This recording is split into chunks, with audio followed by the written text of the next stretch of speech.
Oh, goodness gracious. So, looking at all of the evils of the Vatican, homosexuality, pedophilia, pederasty, paganism, occultism, syncretism, trad Catholics, conservative Catholics, the people who go to church dressed up with suits and long skirts.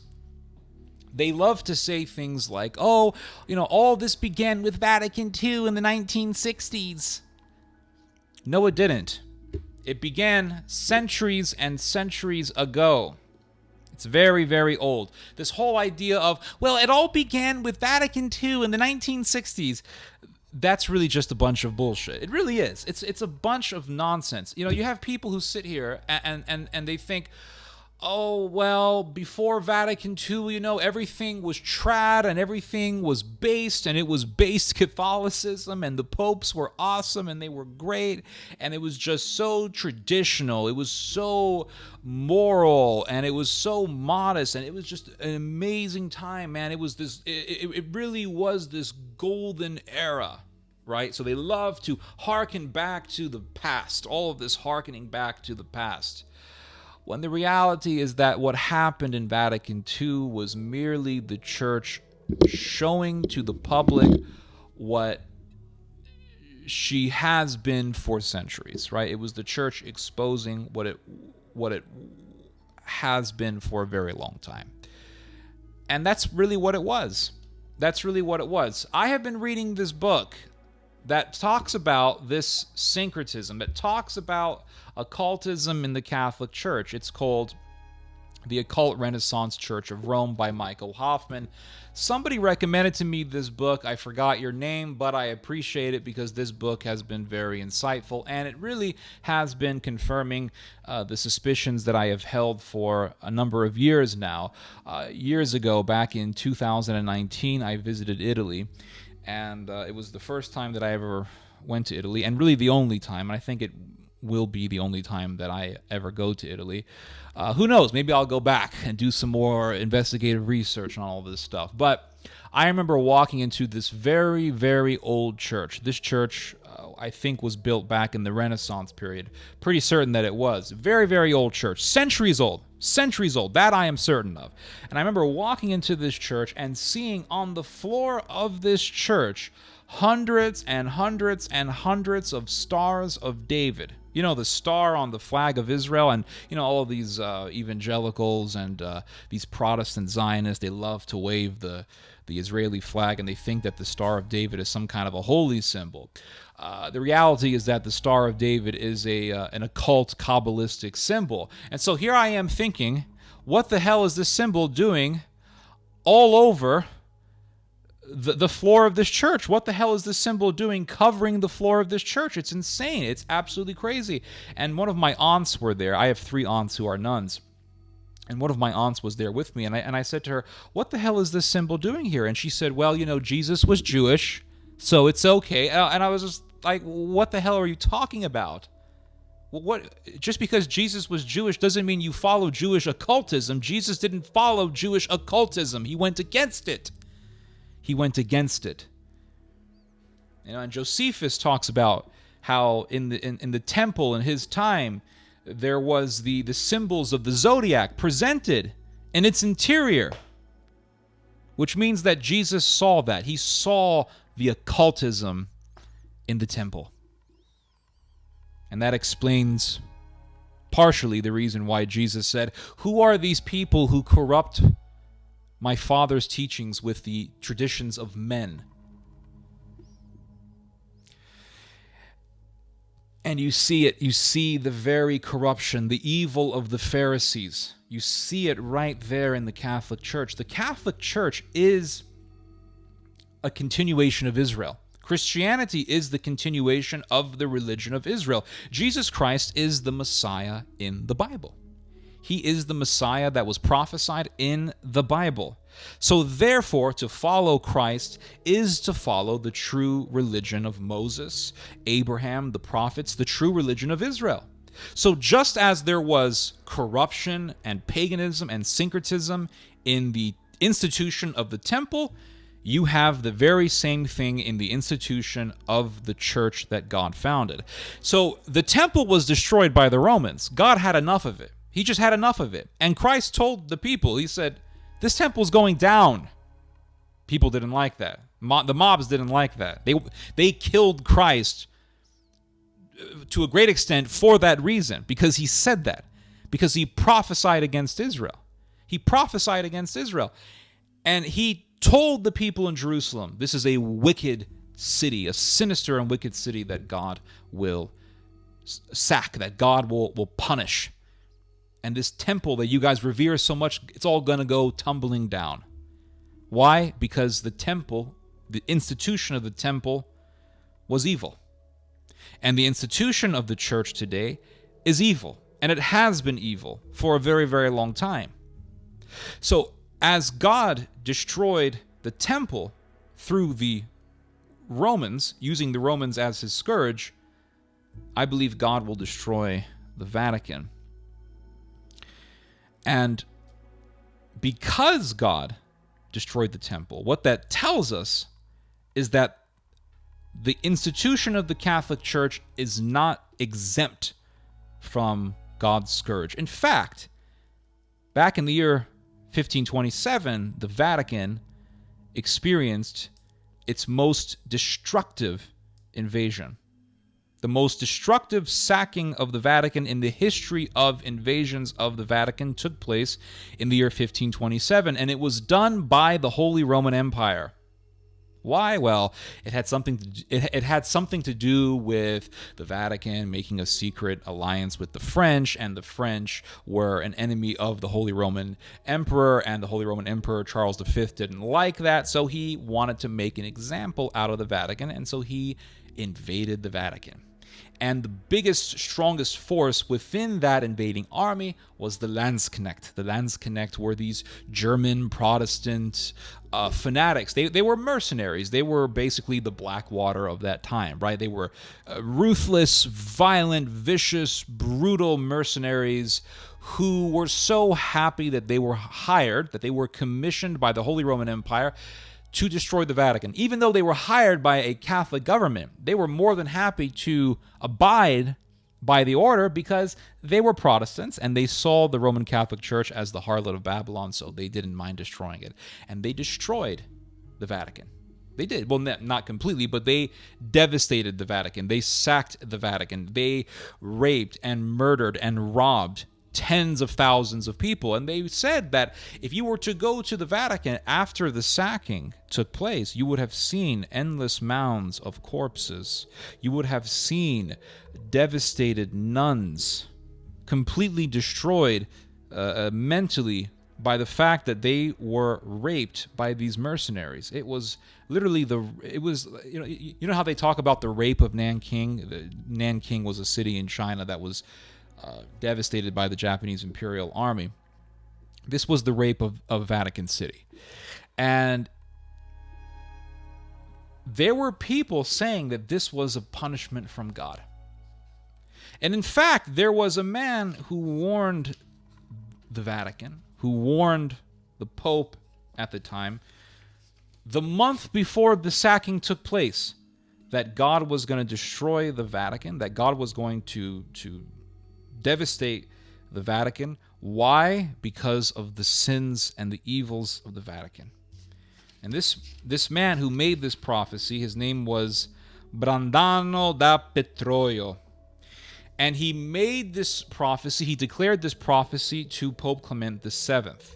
Pope Clement VII was in front of a giant crowd of Catholics, and he was giving his blessing to this large group of Catholics, and they were revering him, and they were probably saying, "Oh, Papa Clement, oh," just like when I went to Rome and I saw Pope Francis, and there was a crowd of Catholics screaming, "Oh, Papa Francisco," and Papa Francisco acted like they didn't exist, because he was too busy talking to all of these prestigious EU politicians in suits. And so there was the Pope, Pope Clement VII, and he was giving his blessing to this whole crowd of Catholic worshippers, and there was Brandano de Petroio. Brandano de Petroio was called the madman of Christ. In fact, he would preach against the Vatican, and he was arrested for it. But on this day, he saw the Pope, and he declared, in Italian, Bastardo sodomita, per I tui peccati Roma sarà distrutta, which means, sodomite bastard, for your sins Rome will be destroyed. And he said this in 1527, just over a dozen days before the sacking of the Vatican by the Landsknecht and the other forces of the Holy Roman Empire. He made this prophecy.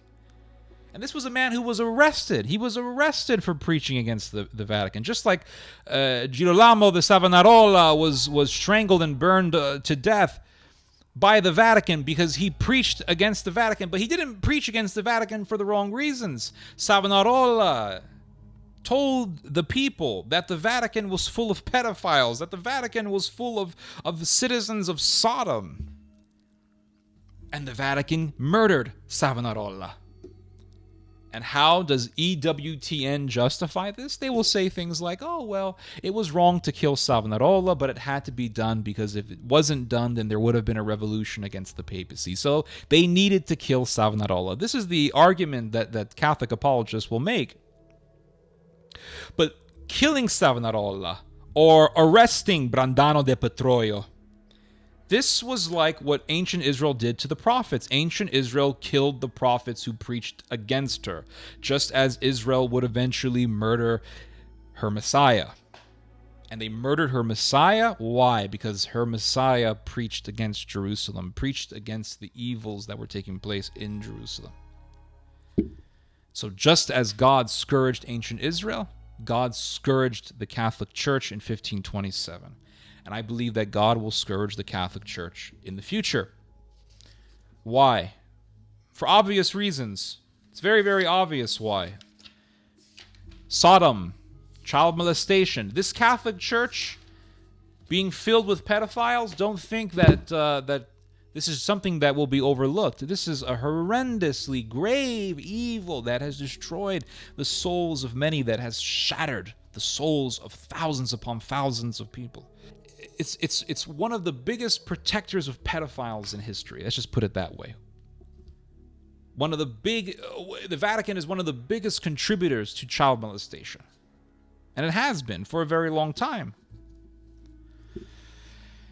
And the Vatican has also pushed for syncretism between Christianity and paganism. How do I know this? Well, in this book that I've been reading, very good book, The Occult Renaissance Church of Rome by Michael Hoffman. He talks about this. And he really refutes this common idea that all of this evil in the Catholic Church began with Vatican II. No. No, it didn't. Vatican II was merely the church exposing herself, exposing what she has been doing for centuries. So there was this Vatican painter. He was a painter commissioned by the papacy. His name was Bernardino di Benedetto di Baggio. He was better known as his nickname, Pintoricchio. Pintoricchio was hired by Pope Nicholas V to paint the papal apartment. There was a papal apartment, the construction of which was ordered by Pope Nicholas V, and Pintoricchio was hired to be the painter.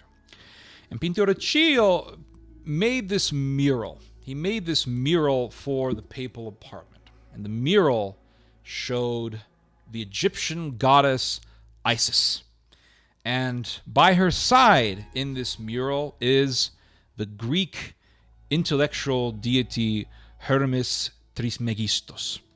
And on her other side stands the prophet Moses. So here you see this syncretism between Judaism and paganism, between the Bible and pagan thought. And this was something that became very, very popular, very trendy in the Renaissance period. People look at Pachamama and they act surprised. People looked at the whole Pachamama fiasco and they acted shocked. Oh my God, a goddess in the Vatican. What's going on? What's happening here? What happened with Pachamama was merely the church showing to the public what the Vatican has been doing for a very long time and was doing back in the Renaissance period. Just look at Dante Alighieri. Dante Alighieri, the most famous Renaissance writer, one of the most famous writers in the history of the West. Dante Alighieri, in his Divine Comedy, synchronized Christianity with Greco-Roman paganism. And that's why when you read the Purgatorio or the Paradiso or the Inferno, you see so many mentions of Greco-Roman deities, Apollo. In fact, in his Divine Comedy, he asks Apollo to enter his chest and to speak through him. So open, blatant demonism, pagan demonism in Dante Alighieri. And yet, I remember going to this very old Renaissance church in Italy only to see a large portrait of Dante Alighieri on the wall of the church. And I asked myself, why is Dante Alighieri on the wall of a church, in a Renaissance church? Why? Because the syncretism was there. The syncretism was there centuries ago. Pachamama was nothing new, and it should not have shocked us.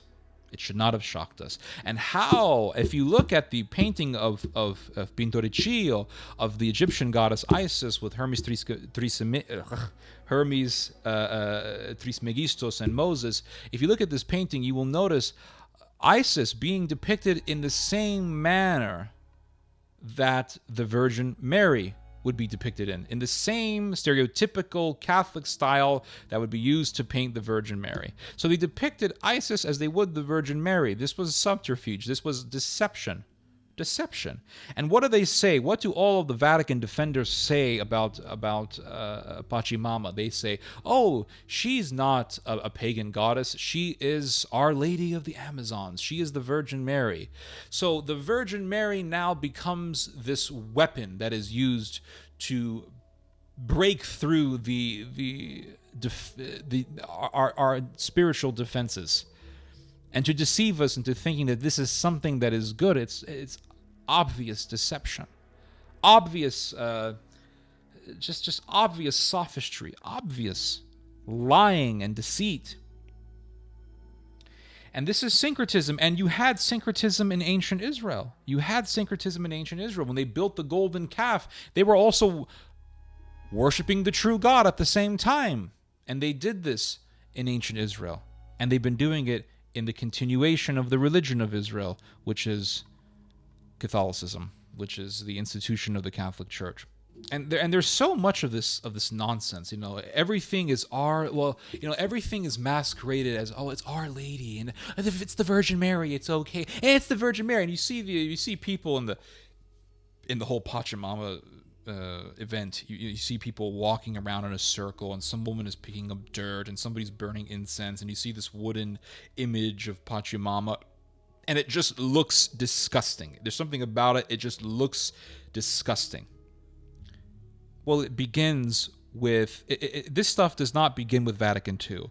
It doesn't begin with going to Mesoamerican paganism. It begins with the merging of Christianity with pre-Christian Greco-Roman and Egyptian religion. And the reason why I say Egyptian is because the goddess Isis and also Hermes was worshipped in Egypt as Thoth, or at least the Greeks identified Hermes with the Egyptian intellectual god Thoth.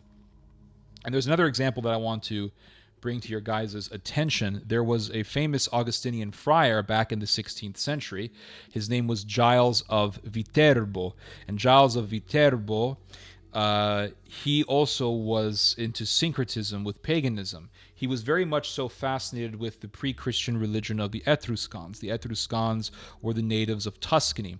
And he observed that in pre-Christian times, the site of the Vatican, the region of the Vatican, the place where the Vatican City stands today, in that region was worshipped this Etruscan deity named Janus or Janus. I'm not sure if it's a ya or a ja, doesn't matter. And he observed that the Etruscans worshipped Janus as a key holder, as the holder of some key or keys. And he made the comparison between Janus and St. Peter. Janus and St. Peter. And he said, well, Janus was a key holder. St. Peter is the holder of the keys. St. Peter is the head of the Vatican. Janus was worshipped at the site of the Vatican in pre-Christian times. Therefore, the fact that the Etruscans worshipped Janus was God's way of foreshadowing the coming of the Catholic Church, being the coming of the Catholic Church in the region of the Vatican, and really the eventual creation of St. Peter's Church in the Vatican. So here you have syncretism between pre-Christian Etruscan religion and Catholicism, and this was done by Giles of Viterbo, who was a famous Augustinian friar. In fact, he was also the bishop of Viterbo, so this was a major Vatican official who was pushing pagan syncretism. So this stuff is not old. This stuff is not new. It's actually very old. And Pachamama and Vatican II is really the church's way of simply exposing herself, exposing what she has been doing for centuries. Just as ancient Israel had paganism, the Vatican also has paganism. And just as God scourged ancient Israel, God also scourged the Vatican in 1527, and I believe that another scourge will be arriving in the future. Anyway, you guys just heard some theology. God bless.